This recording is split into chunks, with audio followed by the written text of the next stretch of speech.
challenge, right?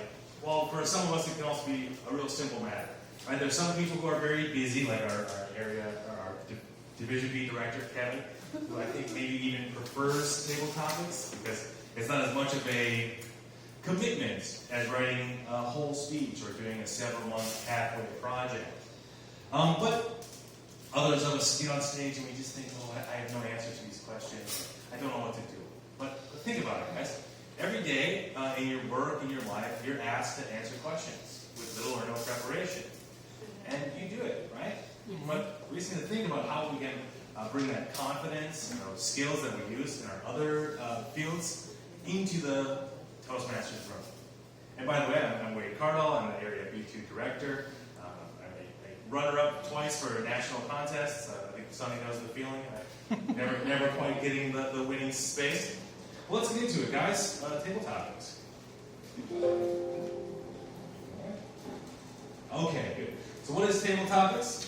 Obviously, there are rules set out for table topics. A table topics is a speech that's 1 to 2 minutes, up to a minute and a half.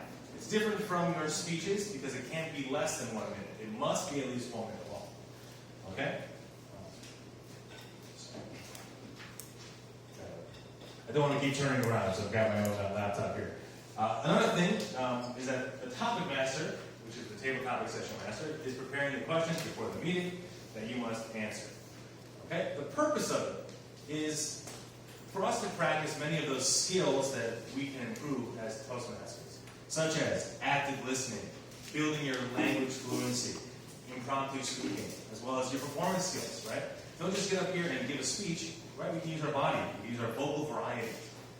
So table topics, even though it's short, it's giving us a lot of opportunity to practice vital skills.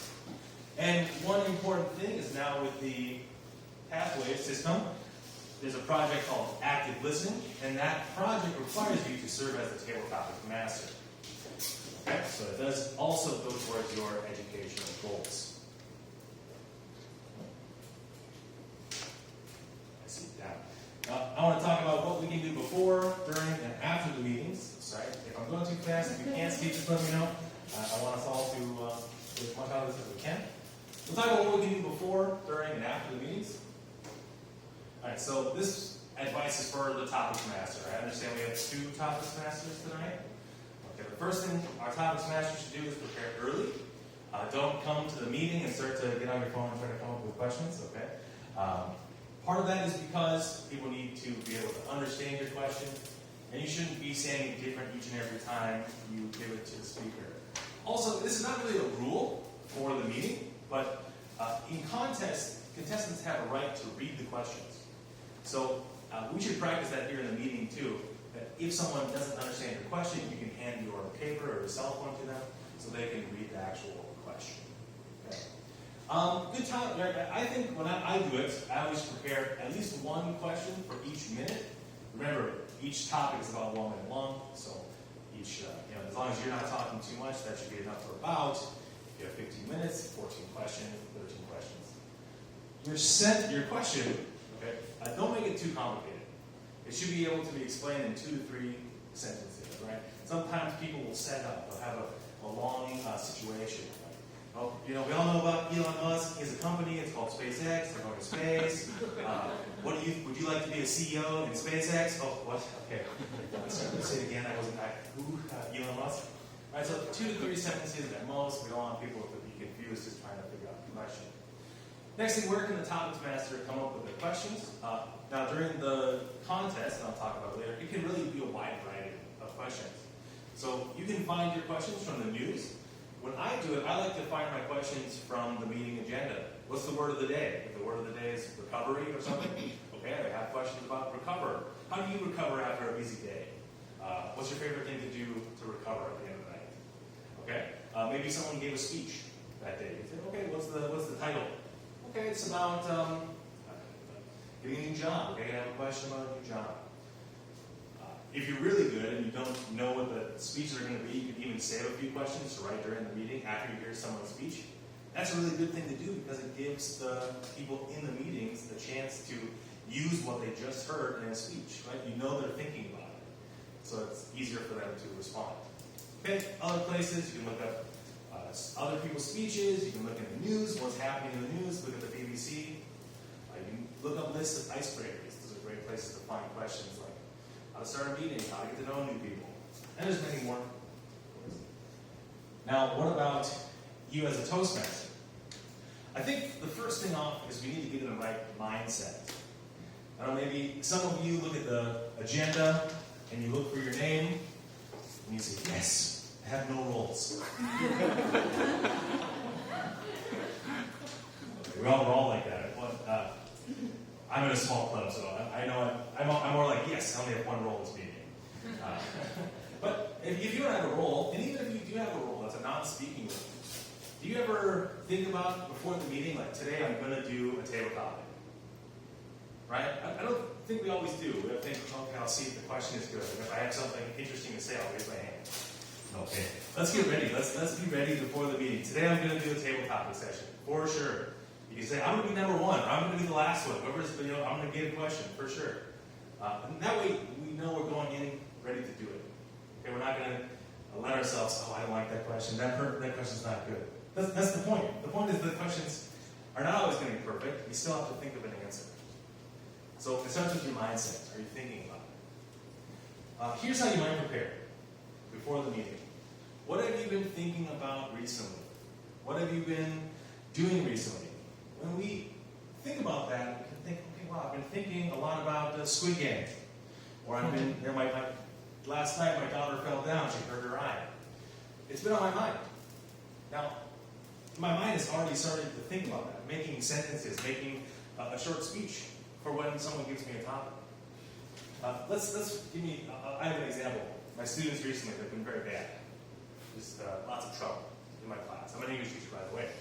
So maybe the table topics question is, what is something you want to do before you die? Okay.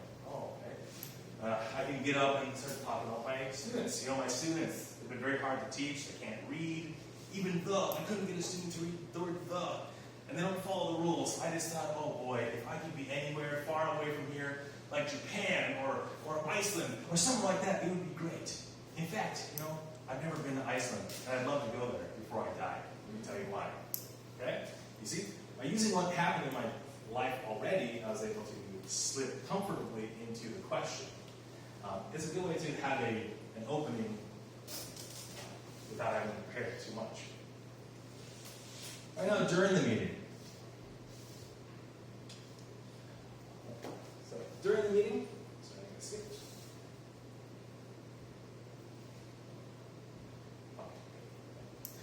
But during the meeting, let's start talking a little bit more about skills and mindset. First thing, is we must stay informed. Now, you're all second language or foreign language users, I think most of you. So your ability to speak English is dependent on how much English you receive. We call it your active vocabulary and your passive vocabulary. To put it a different way is, you can't say an English word you've never heard before. Okay? So, by making sure that we're doing a lot of input, reading English, seeing English, watching English, listening to English music while we learn new dances, that's helping us build that active vocabulary, that part of our English language that we can use without having to think about it too much. Another benefit of this is that, okay, if you're following the news and someone asks you a question, you will know what they're talking about. If I say, hey Kevin, those Maserati drivers, what do you think about them? And Kevin might not know that there was recently a big accident in Taishan where some Maserati drivers beat up a young student. Right? So it's going to give you something to talk about. It's going to provide you with good language you can use. Down here, guys, stay calm. Right? Yes, you're all nervous. We're all nervous. When we're speaking, when we're a table topics master, when we're a table topic speaker, when we're doing a speech. The point is to look like you're not nervous. Because that's going to change people's perception of you. They're going to think, okay, he looks like he's not fidgeting, he's not pacing around, he's not using too many ums. I guess I should probably give you $100 first, just to keep things even. Things out early. Well, if you look like you know what you're talking about, people will think that you do. Next thing is this, table topic speech should be a lot like a regular Pathways Project speech. It needs to have an organization. So don't try to hear the question, get up, and answer it right away. That way you're just not going to give a very clear speech, not a very clear answer. So think about what do you think your main point is going to be. My main point is I want to go to Japan before I die. And I want to think about that, why, before I start to speak. And of course, your speech should have a structure, an introduction, a body, and a conclusion. This is from Toastmasters.com. It's their own system for how to give an impromptu speech. This can be used anytime you're asked to speak without time for preparation or for writing. The first thing we do is we listen to the question. So when the table topics master is speaking, you should be listening. Maybe you've heard this before. The opposite of speaking is not listening. The opposite of speaking is waiting. Okay? We're just waiting for other people to finish talking so we can start talking. Why is that a problem? Well, during the speech contest, or the table topic session, you might miss the question. And when was the last time you fell in love? Lynn? Oh, you gotta put your phone down. Oh, I'm sorry, what? Are you talking to me? Yes, I'm talking to you. Okay. If you're not listening, you're not taking the time to get your brain to understand what the question is and start formulating the answer, right? Your brain is doing lots of work without you even realizing it. But you need to help your brain doing that by actively listening to the question. Next thing we can do is pause. Like I said, we don't answer right away. We want to think about it before we say whatever we're going to say. This is also good because it gives some drama to our answer. Oh, I know. Maybe it also gives you more time to think. Just make sure the timer is not started before you give your answer. If you need to, you can confirm, repeat the question. As I understand it, you're asking me, when was the last time I fell in love? Is that right? Okay, good. Thank you, topics master. Okay, giving yourself more time to think. Then you're going to move into your body, state your main ideas. And I think 4 and 5 go together really well. After you say your idea, you don't want to linger on the point too long. You don't want to just keep giving more and more examples. Unless, of course, you finish your points and you see that the flag is not gone up, then you have to start thinking about it a bit more. Okay? But if you've made your point and you see the yellow flag, the red flag, it's okay to finish. Don't drag it out for too long. I think the next part I'm going to go into, I have some strategies. We don't always have the perfect question. We don't always have the perfect idea to answer a question that we get. So these strategies are going to give us an interesting way to answer the question when we don't always have an interesting thing to say to answer the question. And maybe some of you can help me by giving me. Maybe some of you can help practice these strategies. So the first one, it's a bit hard to see, is timeline. A timeline is when you state your answer in the sense of time. So it could be in the past, in the present, in the future. Maybe it could be when I was 10 years old, when I was 20 years old, when I'm 30 years old, 40, 50, no one here is over 60, I know. It could be last year, this year, next year. Right?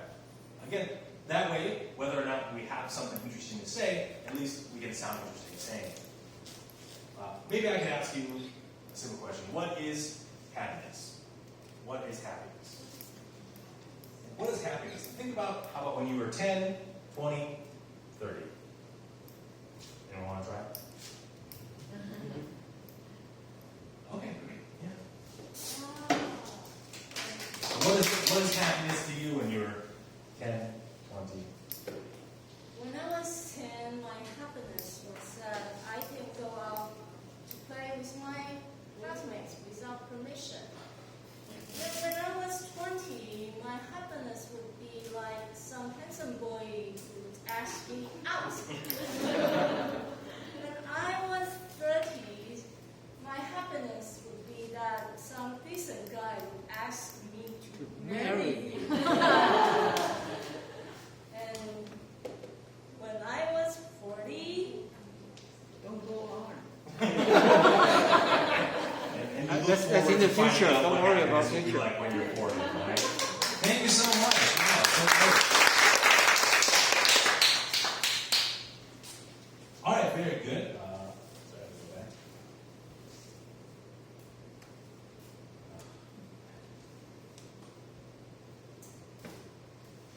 Now, what we saw there is that each point she was able to think about it, give a different answer. It also gave her speech an automatic structure, right? We can go from beginning to middle to end. We can even have a conclusion to it. Anyone else want to try what's happiness to you? How about Julie?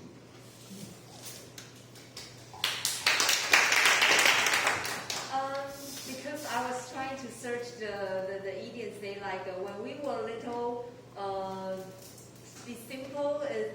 We try to search something adventure, but when we get older, to be simple is our happiness. Some word like that. And yeah, I think that that makes sense. But when we were little, we never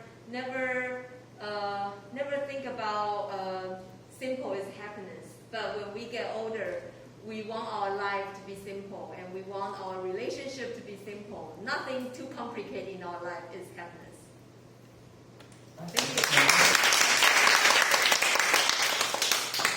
And, okay, that's a very interesting. The way you did it, you had 3 different ideas, one for each age. And you had one idea that you talked about in each different age, how old you were at that time. So again, it gave both of them a very nice framework to build their speech around. Okay. Next one, this one might be good for if you are being asked about your opinion. This is very simple. What do you believe? Why do you believe it? I think there are many ways we can build an answer like this with a story, data, and statistics. You were talking about your simple sayings. Think about old idioms, chungus, things like that would support your opinion. Okay? So, what if I was to ask, what should happen to people who suffer from road rage in Taichung? What should happen to people who suffer from road rage in Taichung? What do you believe and why do you believe it? Amber, what do you think? What do you think? Why do you think? Road rage is my question is not very clear. Road rage is someone who gets angry while driving. Gets angry after someone gets their car was Rage. Like like the Maserati. like the Maserati. Maserati Guy. So, I personally think when I saw the news recently in Taichung about the car accident, it was actually really frightening for me because I'm also one of the drivers on the road because I drive every day to work or a lot of places that I go to. And actually, when I discussed this news with my friends, we started to think what we should prepare in our backseat or even at the co-driver place because a lot of people say you should put like a bat beside or you should like get like a toy gun or something, like something that you can protect yourself. So for us, it's actually I think it's a blessing that we are safe on the road, but we also need to be really careful with road rage issues, and that's something we might not be able to avoid, but something that we should be well prepared beforehand. Thank you. Thank you. All right. Sounds like for Amber, the answer to road rage is more road rage. That's bad. But okay, it's okay. She thinks that she needs to do something like having a bath because she wants to feel safe. I'll figure out an answer for that, I promise. Next one, it's very similar, is cause and effect. Okay. This we can go forward or backward based on the question. So we could say, why something happened? Or we could say, this is what I think, and then this is what I think will happen. Okay, like, if we wanted to talk about traffic in Taichung, it's very crazy, there's too many cars. So what can we do to fix traffic in Taichung? If I wanted to answer this question, I could start from the beginning. Traffic in Taichung is so crazy because The roads are too small. We haven't built any big roads. And now, we have too much traffic, too many cars.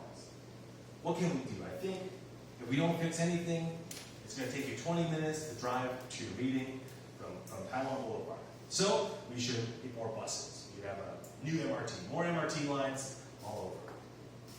We can go forwards or backwards thinking about why did it happen or what will happen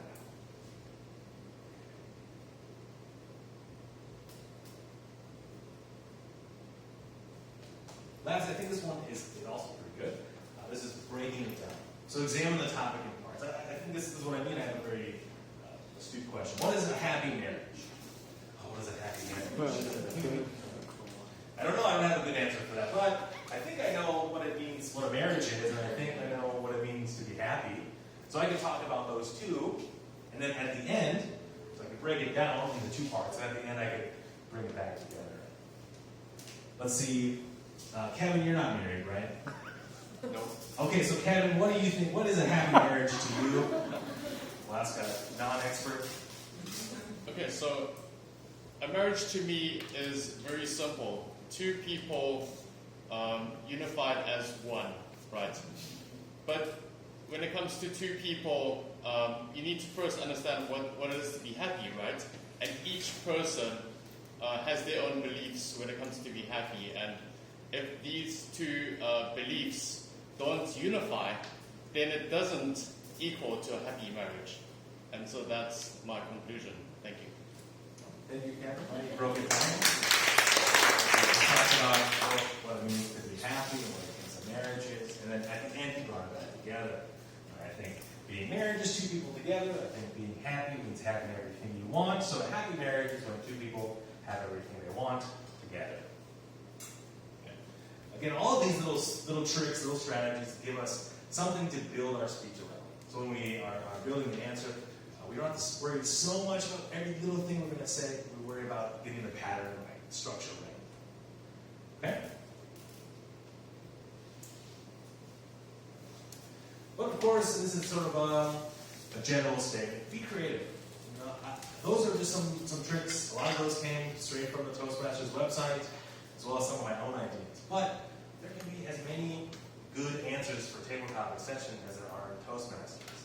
Right? If you have lots of funny jokes, use a funny joke. If you have some good stories in your life, use your own stories. Right? There's many good ways to answer it, and don't feel like you have to do it like any of those ways that you should. Be creative. How about after the meeting? What do? You've done your table topic session. You got exactly to 1 minute. You talked until they put the green flag up and said, "Hey, okay, thank you, session master." I'm going to sit down now. then you never think about it again, right? I'm finished. I did my minute. What more do you want? Well, guys, in Toastmasters, we learn things by doing. But if any of you went to Dhananjaya Adirachi's speech, he had this saying that practice doesn't make perfect. Perfect practice makes perfect. You can, if you go to play basketball, you can practice every single day. But if you never really learn the correct way to throw the ball, you're just wasting your time. You might get a little bit better, but you're not going to get as good as you possibly could with, say, help from your fellow Toastmasters.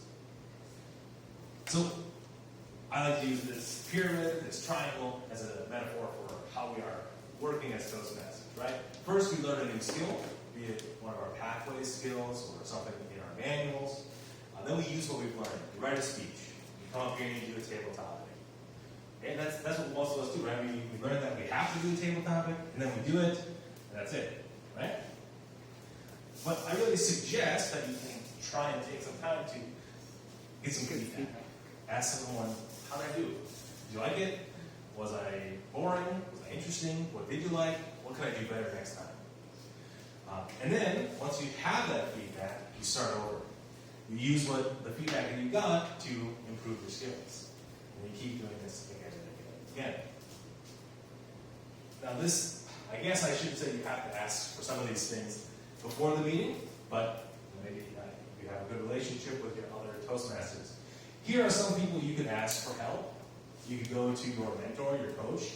I don't know if Beast has mentors or club coach, but right, they are already assigned to help you, so ask them for feedback. You can go to the session masters, the GE, the topic session master, and say, hey, I'd love some feedback after my table topic. Right? And then they're thinking about it. It's better if you're going to ask them beforehand because, again, active listening. Right? You want them to be consciously listening to you and assessing what you've done. Lastly, your VPE, right? Who's the VPE? Singing, not. He's on the line. We have Sing is on maternity leave right now. Okay. Eric. Hi, Eric. Hello. Okay, right. Yeah, if you need help with your table topic, you can ask the VPE to give you an evaluator. It depends on how much time you have during your meeting, but the VPE can still assign someone to listen and give you some individualized feedback. I think it's worthwhile to do that.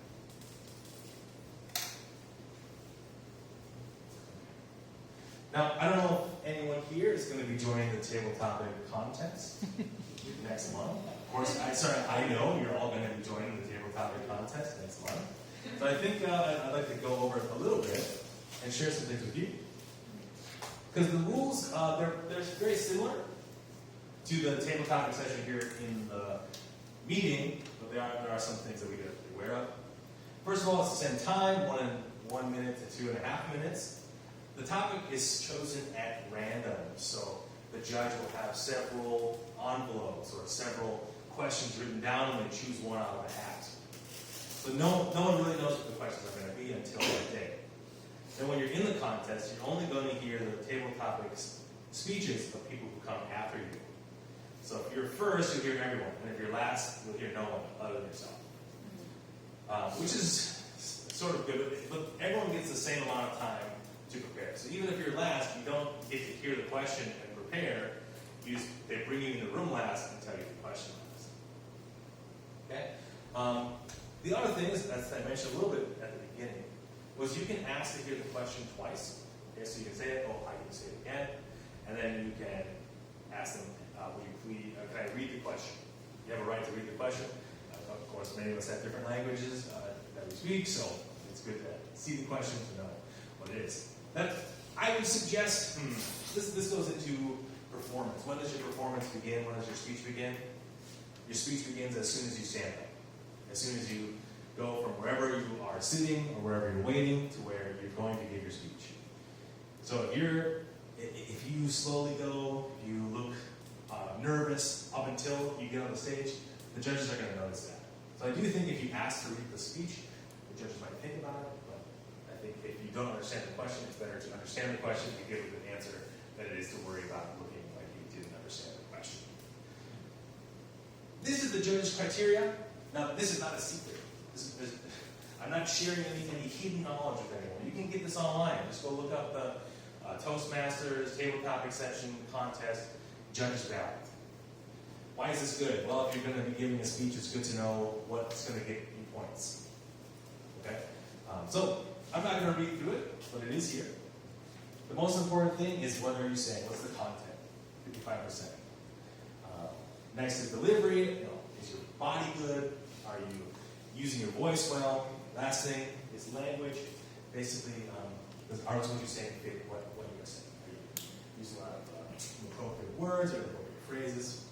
Things like that. Again, this is broken down even further on the ballot that you can find online. Speaking of things you can find online, there are some more resources that are provided by Toastmasters International.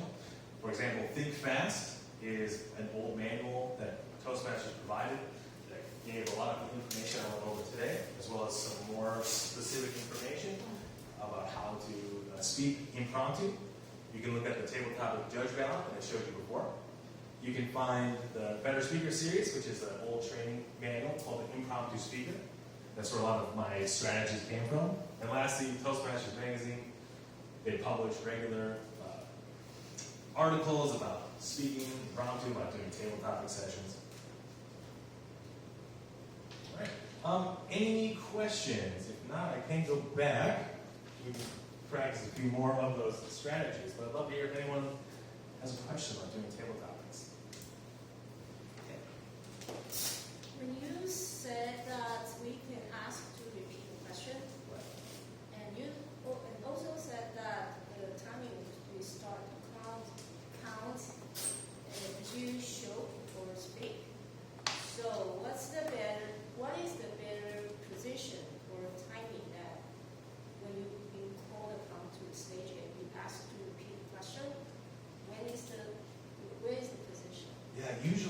put you in a chair on the side of the stage. And my suggestion, if you want to hear the question,